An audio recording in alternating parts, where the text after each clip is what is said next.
Welcome to Aadi cinema. இன்னைக்கு 2010ல வெளிவந்த எ nightmare எலம் on street படம் எப்படி இருக்குன்னு தான் பார்க்க போறோம். அதுக்கு முன்னாடி நம்ம வீடியோ பிடிச்சிருந்துச்சுன்னா லைக் பண்ணி மறக்காம நம்ம சேனல சப்ஸ்கிரைப் பண்ணி வச்சுக்கோங்க. இப்போ வாங்க வீடியோக்குள்ள போயிடலாம். ஓகே. இந்த படத்தோட கதை எடுத்துக்கிட்டீங்கன்னா, ஒரு செட்டப் குரூப்ல உள்ளவங்க மக்கள் பூராமே ஒருத்தன விரட்டி விரட்டி அடிச்சு, தீ வச்சு எரிச்சு கொன்றுறாங்க. இதுக்கப்புறம் அவங்களோட பசங்கள இவன் எப்படி வந்து பழிவாங்கினான் அப்படின்றத சொல்றது தான் இந்த படத்தோட கதையா இருக்கு. இப்ப இந்த படத்துல பாசிட்டிவ்ஸ், நெகட்டிவ்ஸ் பார்த்துருவோம். படத்துல தமிழ் டப்பிங் ரொம்ப அருமையா நீட்டாவே பண்ணியிருந்தாங்க. படத்துல வந்து அந்த சிஜி ஒர்க்கா இருக்கட்டும், அந்த விஎஃப்க்கு எஸ்எஃப்எக்ஸ் இதெல்லாம் இருக்குல்ல, இதெல்லாம் வந்துட்டு கொஞ்சம் அந்த 2010ல எந்த அளவுக்கு இருக்குமோ அப்படிதான் இருந்துச்சு. ஆனா கொஞ்சம் டீசென்ட் லெவல்ல இருந்துச்சுன்னு சொல்லலாம். படத்துல நடிச்ச எல்லாருமே ஒரு டீசென்ட்டான பெர்ஃபார்மன்ஸ் குடுத்திருந்தாங்க. எங்கேயுமே படத்துல ஒரு ஆர்டிஃபிஷியலான நடிப்பு தெரியல.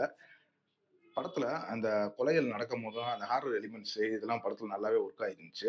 அதுலயும் அவன் கொலை பண்ற விதம்லாம் ரொம்ப கொடூரமா இருக்கும். அதெல்லாம் ரொம்ப நல்லா நீட்டாவே எடுத்து குடுத்துருந்தாங்க படத்துல. படத்துல வேற எங்கடா உனக்கு பிரச்சனை அப்படின்னு கேட்டீங்கன்னா, படத்துல அந்த பிளாட்டா போகும்போது சில இடங்கள்ல நமக்கு லேகா ரொம்ப தான் இருக்கு. ஆனா அந்த லேக சமாளிச்சு தான் பார்க்க வேண்டியதாவும் இருக்குது. ஆனா அது ஒரு பெரிய மைனஸா அந்த படத்துன்னு கேட்டோம்னா, படம் ஒரு 1 1/2 மணி நேரம் ஓடுனால, அது எங்கேயுமே ஒரு பெரிய மைனஸாவும் தெரியல. மொத்தத்துல படத்துல அந்த அடல்ட் கன்டென்ட் வர சீன்ஸு இதெல்லாமே கொஞ்சம் இருக்கு. அதனால அத ஃபேமிலியோட பார்க்க முடியாது. இந்த படத்த இப்ப பார்க்கலாமா என்னன்னு கேட்டீங்கன்னா, இது ஒரு ஒன் டைம் பார்க்கறதுக்கு ஒரு வாட்சபிளான படம் தான். இப்ப வந்து இந்த படம் தமிழ் டப்பிங்லயே உங்களுக்கு அவைலபிள்ல இருக்கு. ட்ரை பண்ணா ட்ரை பண்ணி பாருங்க. இன்னொரு வீடியோல சந்திப்போம். Thank you friends.